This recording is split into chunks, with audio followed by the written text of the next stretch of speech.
We're going to look at some of the Gartner flight data, and we're going to show you how you would work on that data in Pipeline Pilot. It's a little bit different than a lot of programs that rely on you to load it into a database first. In Pipeline Pilot, we actually try to flow the data in real time to work on the data. So here's a very simple example of how I'd start to think about and process this data. So we got this data as a big CSV file. So rather than loading it into a database, we can actually just read this data and then flow it down the pipeline through these different data processing steps. So here we're going to start with the file, and we're going to just randomly select 1% of that file to create a demo file that we're going to use to help keep this demo brisk. But also we're going to split the data and also view it. So let's start this protocol running, and we can see these numbers showing the data flowing through the system. So we've had 200,000 records while we're talking here. And then now here's a sample of the data. So we can see we have information on each of these records on things like the month, the day of month, and the year. We're actually going to be interested in this depth delay column because that's how long the flight was delayed. Now we can see a number of other interesting columns. Here we have the cancellation code, which is mostly missing. So we'll actually see how that affects us later. So we're done here. So the first step I would do in looking at this data is to read the data, and then we have a component called clean data. So what is clean data? Clean data is data that doesn't have any missing values or empty cells. All the numeric columns correctly coerced into the appropriate numbers, and there aren't any array properties, which can make some learners mess up. And if any data is unclean, we're going to push it out this red fail port, and then all the clean data will come out of this green passport. If the data fails, it's going to have a property called error text on it, which says the reason why we rejected that data. So let's actually run this protocol here, and we see that all the data is being rejected. We can peek at our, so here we had every single data record had a problem with it. So if I had just tried to take this data and drop it into a learner, it's likely the learner would have failed. So let's go to the error text column, and we see cancellation code is missing. So we have this missing value on cancellation code. So my next step would be then, well, I can't use the cancellation code, which is a post facto property of a flight, to predict whether a flight's going to be late. So let's just get rid of that. That's not going to be useful to us. So I took that pass protocol and I dragged in a remove property component where I said, get this property out of my data. So now if I run this through, I see, I'm getting a lot of clean data out. So this is data that's all ready to use. I still have 611 records that were failed. So that's unfortunate. So what I can do is, there's actually another option on clean data. I can just say, well, so there's still a few properties that have unclean things in them. So let's just remove those properties from every data record. And so I'm going to pick the option, remove unclean property from all data records. And then what comes out of the fail port is going to be one for each incoming data record. I'm going to get only the properties that were deemed unclean. And then out of the passport, I'm going to get all the clean properties. So the passport data is ready to go. So let's do this and look at the failing data so we can understand which properties. So it was these 7 properties that it thought were unclean. And that's unfortunate because these are some important properties. If we're going to be predicting the delay of flight, well, it's saying the flight delay itself was unclean. So what is our problem here? So all of these look good, but if I keep scrolling through my data, I see, aha, so here's a record where those values were not available. So we actually see all of those things were bad. So this is not going to be a good way to clean my data. So let's try a different way of cleaning my data. So we had those missing values on my data. I can also just say, under my missing value options, replace missing values true. So what I'm going to do now is take all the missing values and I'm going to replace them with the value 0. And now if I run this, we see, aha, all of my data is now clean. So I'm ready for the next step. Now I have been reading my data from a file, but we can actually read data directly from any HTTP or HTTPS source too. So here's actually an interesting data set that we might wish to use. So this is a little data file which, given the airport code, gives me information about the airport. Now the original flight data set had my origin and destination airports as airport codes, but I actually might want to have this information associated with my data. So I can join that data onto my flowing flight data. So here I've got my protocol through clean, and now I'm going to use the join component, where I'm going to say, let me see if I can show you.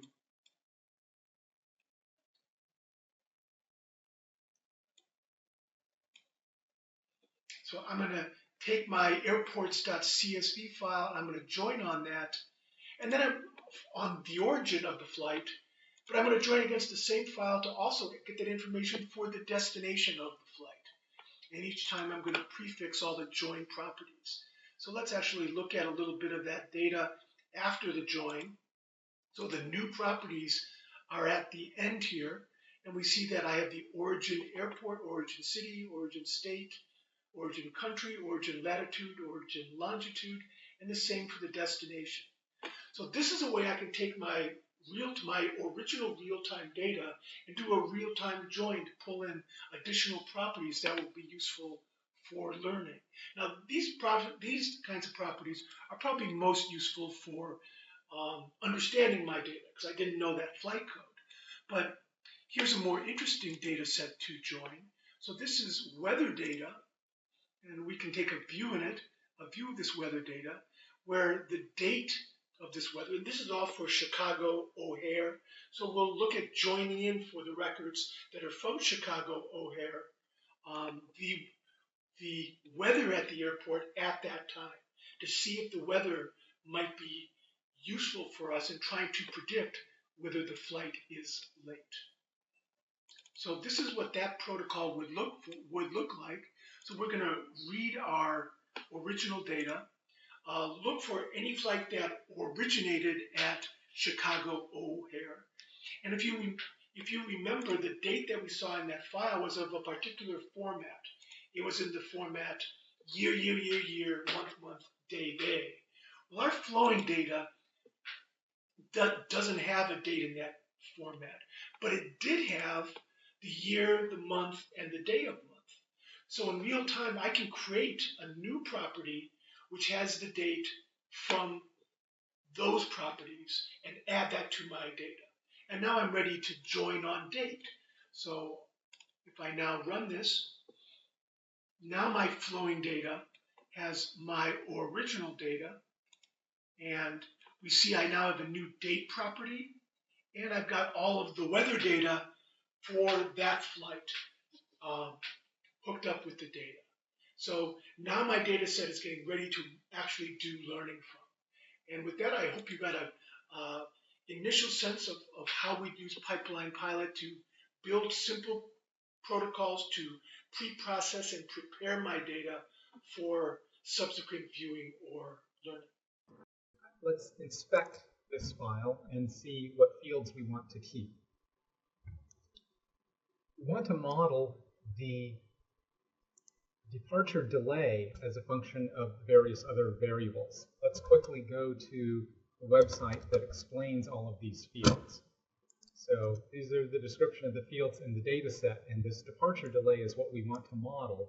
But we can only model it as a function of things that are known at the time. We can't model it as a function of whether it's a carrier delay, weather delay, and so forth. These are all dependent variables as well.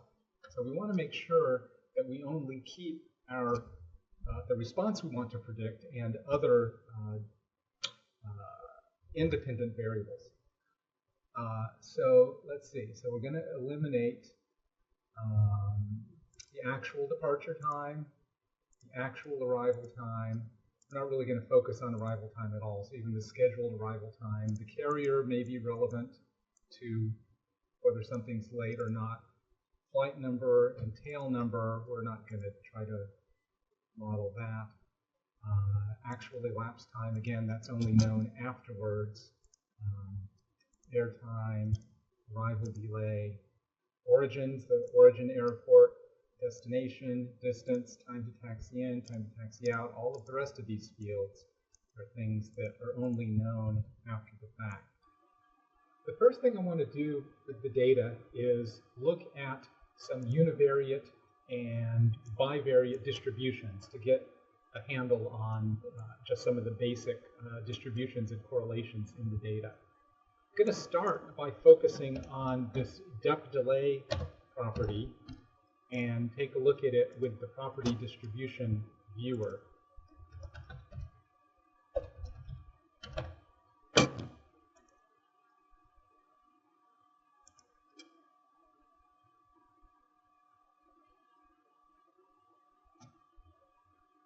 Okay, so there's my initial assessment of the distribution. Let's look at something more fine-grained here and narrow the range a bit.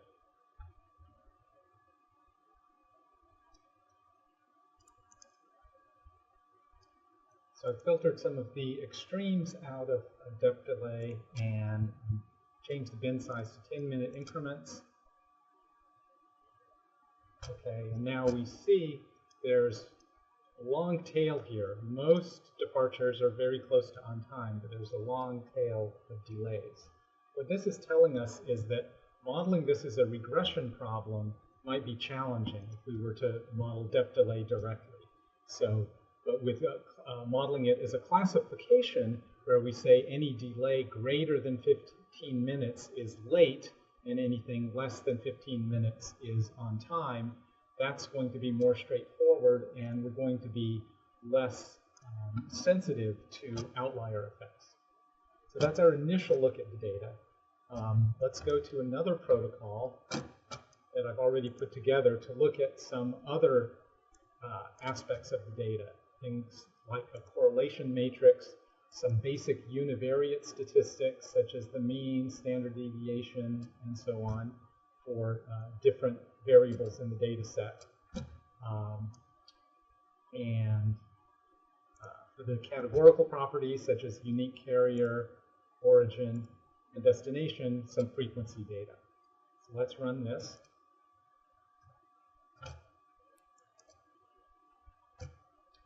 And here are the results that we get.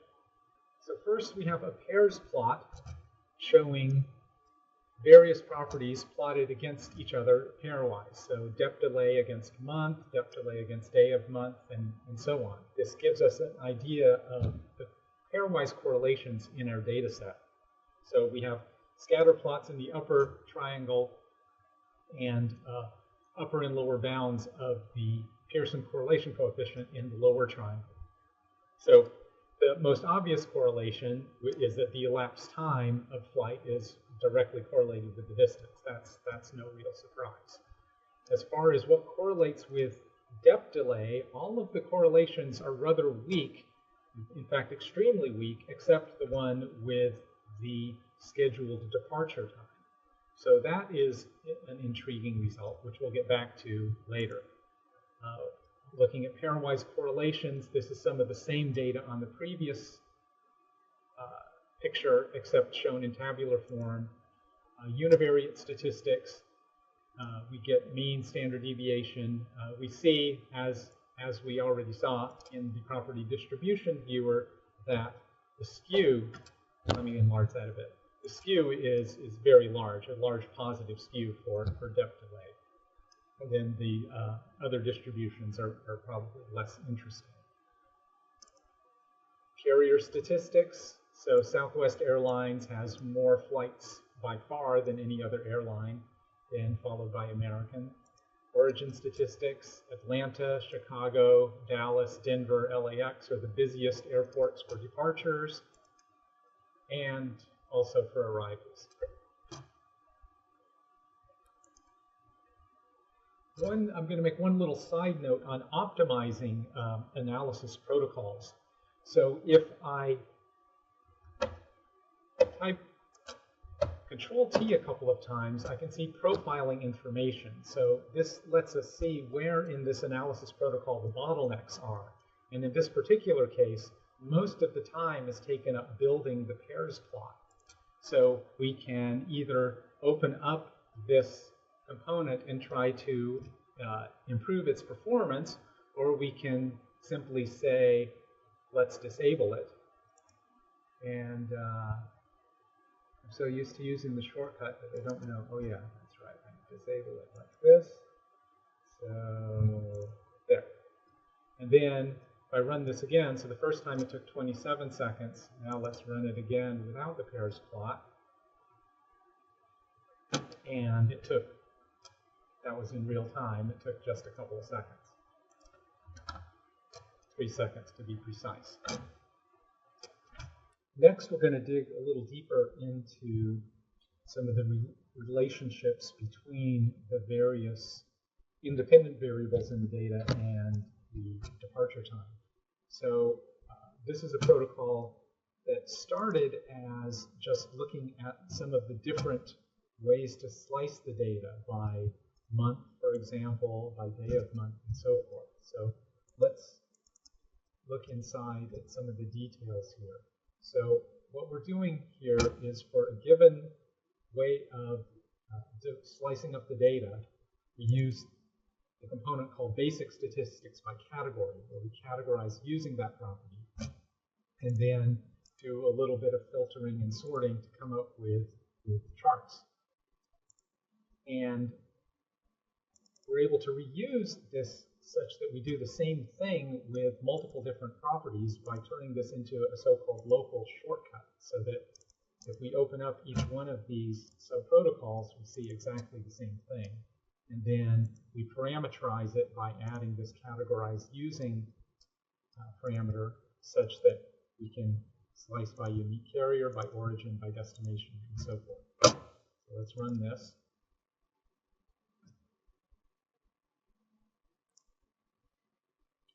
And here are our results. We get a tab report out where we get the mean departure delay by month in this case, with the 95% confidence intervals shown with these error bars. A box plot for each slice, and you can see this long tail behavior that we earlier saw when we looked at the property distribution, and then some oddball outlier points that really shouldn't affect our analysis, like the flight that supposedly departed over 2 hours before its scheduled time. That's probably a bad point or data entry error or something. Day of month effect, day of week effect, departure time effect. This is the biggest effect. Now, this is for the 1% data slice. In a minute, I'll show you the results for the entire data set, which takes a bit longer to generate. These bounds will go down, but you'll see the same thing. But clearly, the scheduled departure time is the largest factor of the variables that we have affecting delays. As the day proceeds, delays presumably back up and become, therefore, a small delay in the morning can cascade into larger delays later in the day. And carrier effects, some carriers are more on time than others. Hawaiian Airlines seems to do very well with regard to delays. There's very few delays. Origin, and we have some big error bars here. Let me just bring up the full data results. So here are the results for all of the data. And let's move to the most interesting one. So there's our time of day effect there. So that's clearly going to be our most important variable, but we can include the others as well, because the analysis methods we're going to focus on, mainly Bayesian and forest methods, recursive partitioning forest, are tend to be resistant to nuisance variables as long as there aren't too many of them.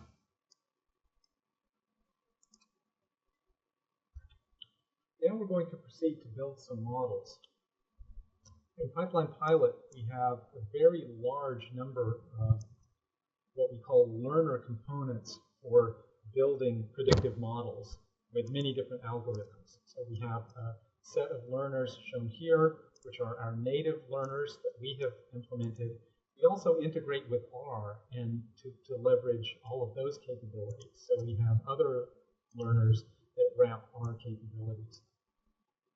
By far, the fastest learner for classification in terms of speed of building a model while still giving a high-quality model is our Bayesian learner.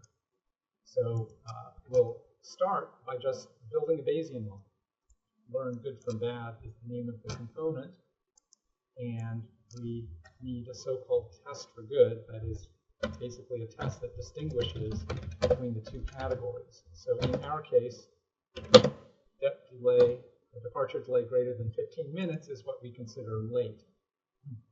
Now, good and bad are arbitrary labels for the categories, and typically we want good to be the minority category, so that's why we do this, even though depth delay of greater than 15 is not good.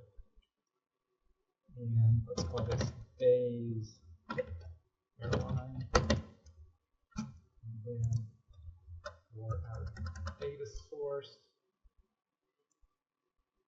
we use a clean data set.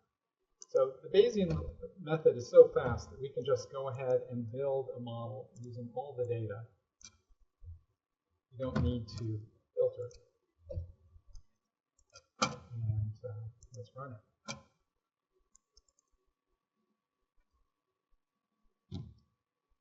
All right. So if you look at the time it took to build this model, it took less than 3 minutes.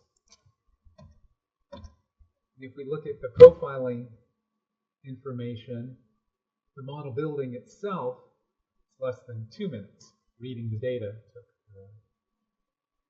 much of the time. Now what happens when we build a model is that we end up with a component encapsulating it, which we can then reuse for making predictions. That component, by default, ends up on our personal user tab. So there's a components tab for public components, protocols tab for public protocols, and then each user has a personal tab for their private, or their models and protocols that are initially private, so they can make those public very easily by dragging them to one of the public tabs. So the model we built is right here. This is the component. Let's drag it in and take a look, because the component help contains information on the model statistics. Now, by the way, we also did cross-validation in this 2 minutes, because the nature of the Bayesian model means we can do fast leave-one-out cross-validation very quickly. So we get a ROC AUC score that is cross-validated. This isn't a pure training score, but a cross-validated score of about 0.689. It's like, okay, not great, not terrible, just sort of in the middle there. That's what we get from these data. And then a confusion matrix and additional statistics on the model.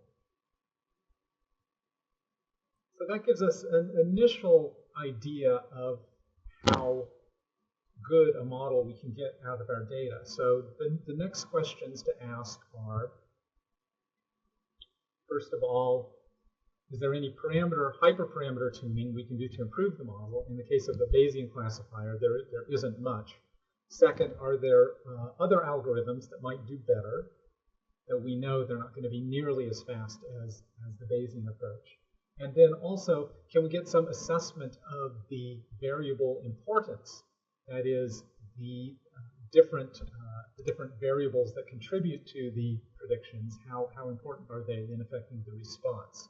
We already know from our preliminary analysis that we're going to expect the departure time to have a major effect.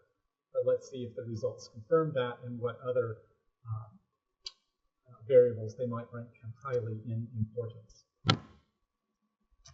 To do that, then, we have what we call a self-validating learner framework, where for any of these learning algorithms, we can create a validation learner that builds in cross-validation, variable importance assessment, cutoff optimization for classification models, such that with imbalanced data, this can improve confusion matrix statistics and various other methods built in. So we're going to build a new classifier wrapper from learn good from bad. Call this my learn good from bad. Learn this. And what this does is that it then creates a custom learner, my learn good from bad, which we can then use to build models with parameter tuning and variable importance assessment and other things. So we have this estimate variable importance option we can turn on. We can do hyperparameter tuning. So for any given hyperparameter, for Bayesian, there's essentially one, which is the number of bins it initially uses to discretize any numerical properties. You could say enter 10, 20, 30, and then it will do a search over these based on the cross-validation results and show us what the best one is. So I'm going to jump to a protocol that uses this, and we'll see how it goes. Actually, before I do that, I'm going to show very quickly some analysis results done to determine what percent of the data we need in order to get a decent model. As you saw, the training the Bayesian classifier was very quickly, but as we start exploring parameter space, maybe we can speed things up by looking at a fraction of the data rather than all the data. So this protocol just shows a result of some previous calculations looking at the ROC AUC score as a function of the percentage of data used to build the model. Most of the data shown here for a Bayesian model, the ones at the top here, the lower points are for logistic regression, just showing that building a logistic regression model doesn't do as well. So I'm not really going to talk about that. I'm going to focus on the random forest type models and the Bayesian models.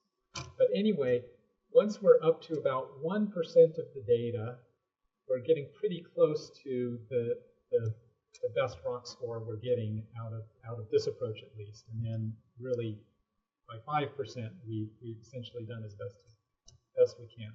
So for the purpose of determining trends, it looks like just playing with about 1% of the data is going to be good enough for us. So getting back to the hyperparameter tuning and variable importance for the Bayesian model, this analysis that I just showed you tells us that with 1% of the data, we should be able to still make reasonable conclusions. So let's run this. Turn off the profiling. It's a little distracting. And we'll wait for the results. The protocol is finished, and it shows us a summary report because I chose report output out of the validation learner component. So here on the first tab of the report are the summary statistics for the different hyperparameter settings, namely the number of bins, 20, 30, and 10 that we chose. So according to this analysis, it says 20 is the best. We look at the rock test. So test in this context means the cross-validation results, whereas training means just the pure training data where you're making predictions for the same data used to train the model. So there's not a very large effect. So really it doesn't, even though it did choose 20 as the best value, it doesn't look like there's much of an effect of bin size, number of bins on the results. We also get some plots. We get cross-validated rock plots for each of the parameter values. Again, not much difference there, as well as all kinds of other statistics, sensitivity, specificity, and so forth.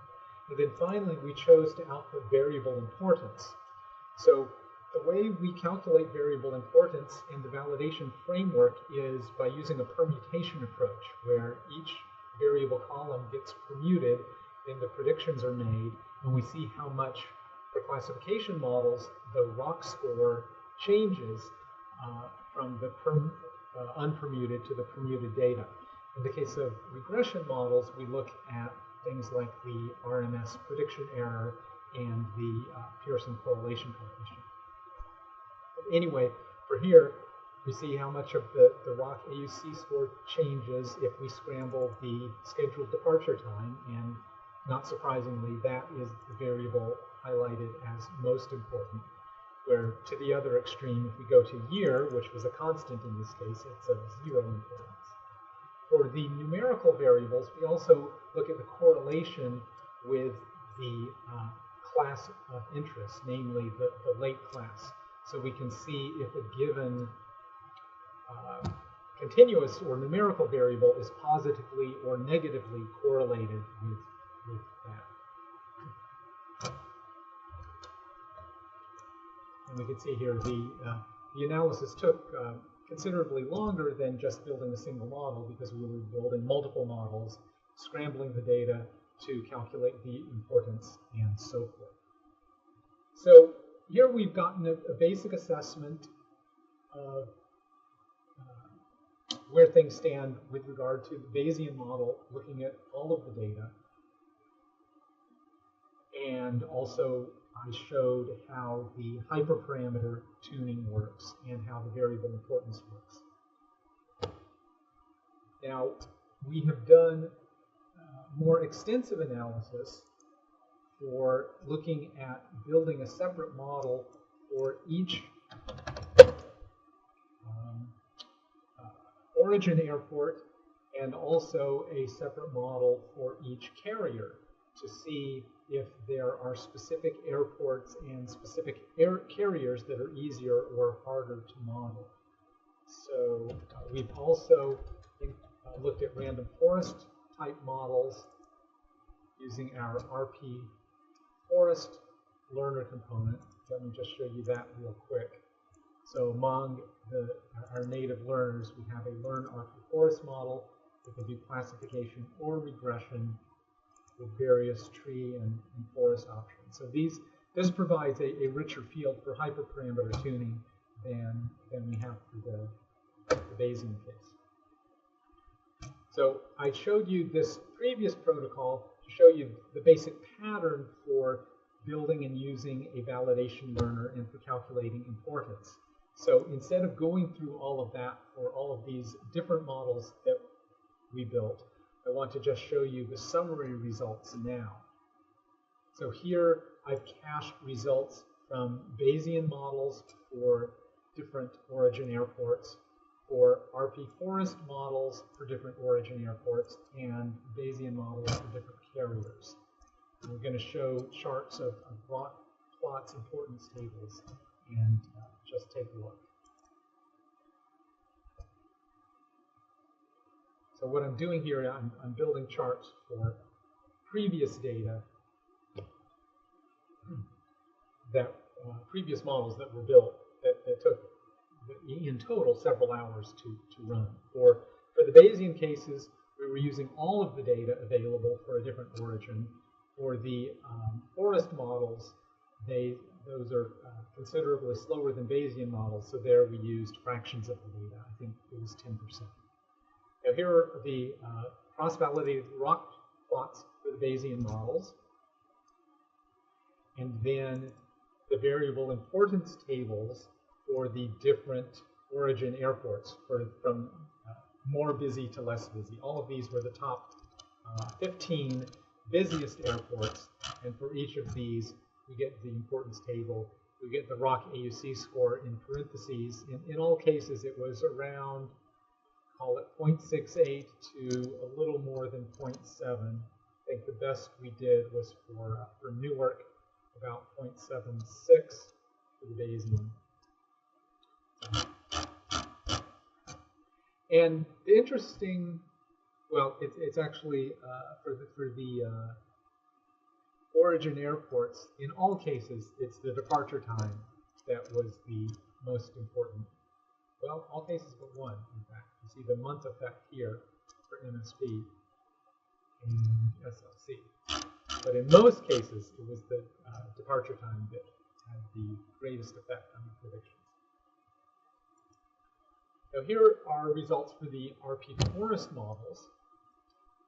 And we find here that in terms of, if you compare the rock plots for Bayesian to forest, the forest models are doing slightly better.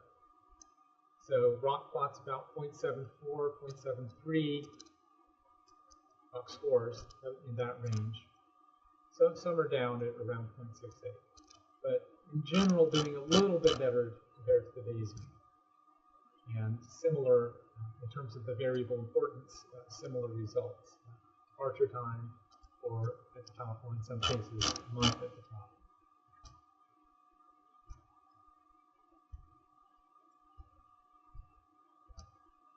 Then, looking at models by carrier, comparing to models by origin, not too much difference in the general quality of the rock plots. But we do see something interesting with regard to variable importance. So for most of the carriers, the departure time is still at the top as the largest effect. But for some, in particular for Hawaiian Airlines, the departure time has very little effect on the scheduled departure time, has very little effect on whether the flight will be delayed or not. The day of week, in fact, is most important. And my guess is that Hawaiian Airlines is mainly going from the mainland to Hawaii, and in that case, the issue of a cascading, connecting flight delays is just not a factor. So the scheduled departure time is less important than for these other airlines with their hub and spoke systems.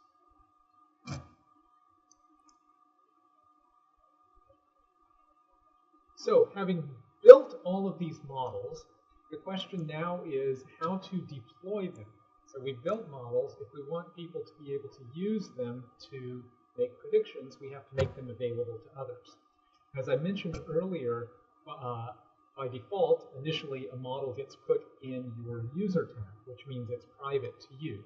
But to make it public, you simply drag it to a public tab, such as the Components tab, which I have done in this case. So I've created an Airline Models folder with all of the Bayesian models for the different origin airports. And we're going to use those to create a little mini application called the Flight Delay Avoider. So we're going to let users pick a departure airport from a list of the airports for which we have models, basically the 15 busiest airports, and then select the destinations to consider from there. So in this case, we're going from LAX to airports in the New York area. We can say we'd be happy to go to either Newark, JFK, or LaGuardia. Then we choose the month and day, and what we're going to do here is we're going to use the models built from the 2007 flight data to make predictions for the 2008 departures. So previously, we took, to prepare, we did a little bit of data preparation. So airline delay avoider setup. We saved airport data by different origins, saving it into files from the using the 2008 data, and we'll then be using those data for in this little mini application. So we'll take the month. We're going to join to the 2008 data all of the flights departing in a particular day from that airport in 2008. We're going to look at the we're going to get the friendly carrier name, so we know that we will convert WN, for example, to Southwest Airlines, and then filter according to the destination airports we're considering, and then use our model. We use a shortcut component to the model, a Bayesian model for the selected departure airport, then make predictions and filter according to the best and worst probabilities of being late. So let me just run that for these selections. So I'm chosen February 16th, 2008, departing from LAX, going to a New York area airport. So if I run this, I get my best bets, where the risk of delay, this is something we can get out of the Bayesian model. We can have not just a Bayesian score, and not just an absolute prediction, but an estimated percent that flight will be late. So we have the highest risk and the lowest risk of delay. I said that backwards. The lowest risk, the highest risk of delay. Not surprisingly, the flights leaving earlier in the day have a lower risk. Flights leaving late in the day have a higher risk. So this is in Pipeline Pilot, but not all users at our company are going to be using the Pipeline Pilot client. The data scientists will be using it, the protocol developers will be using it, but if someone just wants to schedule a sales trip, let's say, in a way that's likely to avoid delays, how do we then deploy that? Well, all we need to do is to drop our protocol in the web services folder, and then we can go to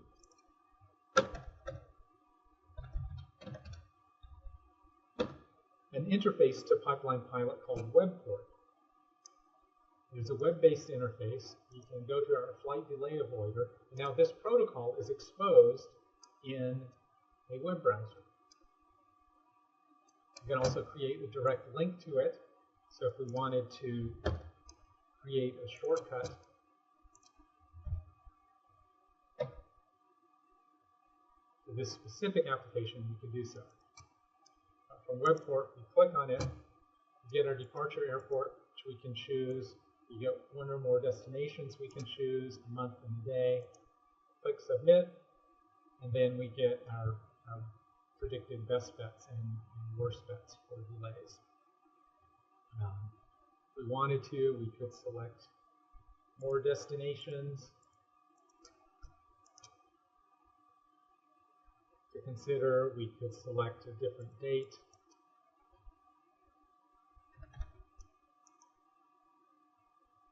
And so on.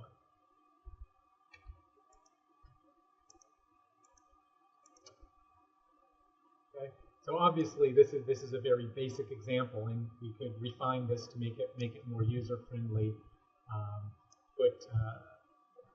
Convert the airport codes to a friendlier name for those people who don't know what IAH is, and so on.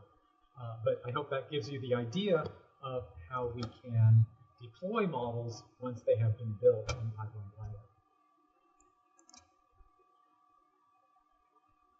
Just want to mention one more thing, one more capability of the validation learner framework. So when we wrap a base learner in a validation wrapper that builds in the cross-validation, variable importance, and so forth, one additional option is to build an ensemble model. In this particular case, it's probably not going to help us, but in some cases it does make sense where by resampling the data, we can build an ensemble of submodels that often together can give a better prediction than individual models. In particular, in the case of the forest models, this allows us to divide a large forest model into smaller forests, build them in parallel, because we have this parallel processing option we can use so that the submodels get built that way.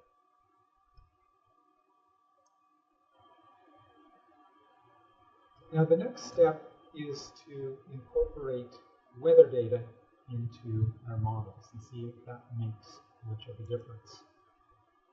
So previously, in the preprocessing of the data, for Chicago specifically, I created this file, ordwithweather.tab. And what we can do then is build a Bayesian model from all of those data. And then we can actually use the same file. So we can build a model from all of those data. And let's call it Bayes ORD yes weather.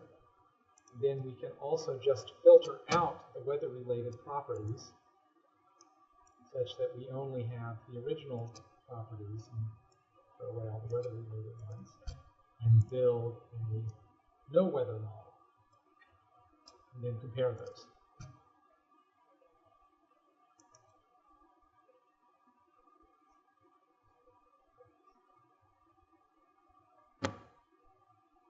For a single airport, this should run fairly quickly.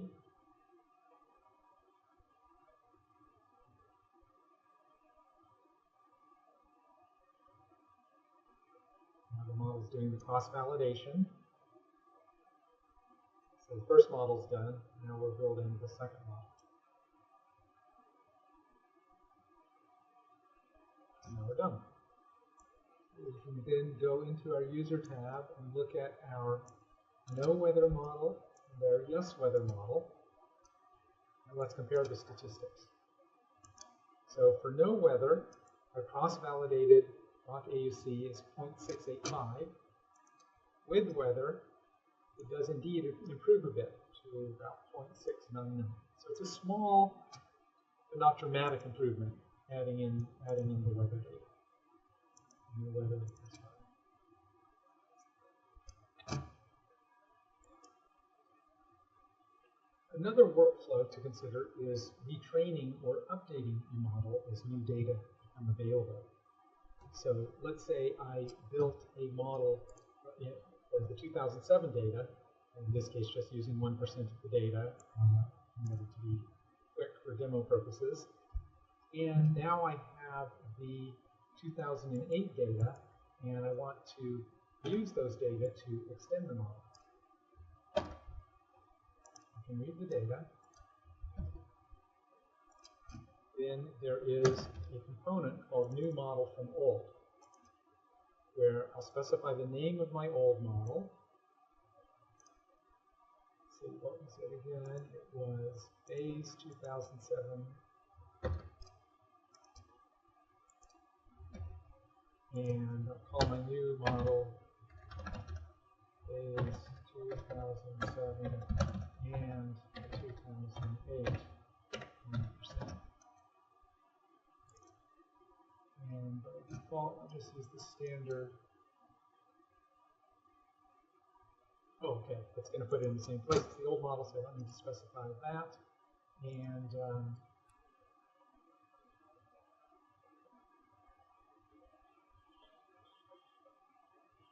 all right, so now let's compare the old model and the new model so we can confirm the new model really is an extended version of the old model. So the old one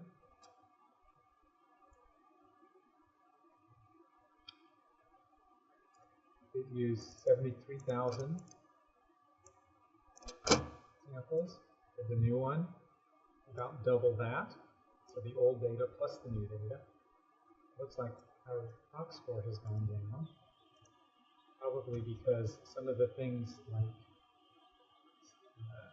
since the different days change from year to year in terms of day of month effects and so forth. That's going to be maybe some cancellation of some not exactly spurious correlations, but correlations that don't persist from year to year. But anyway, the main point is we got our new model from the old model very simply.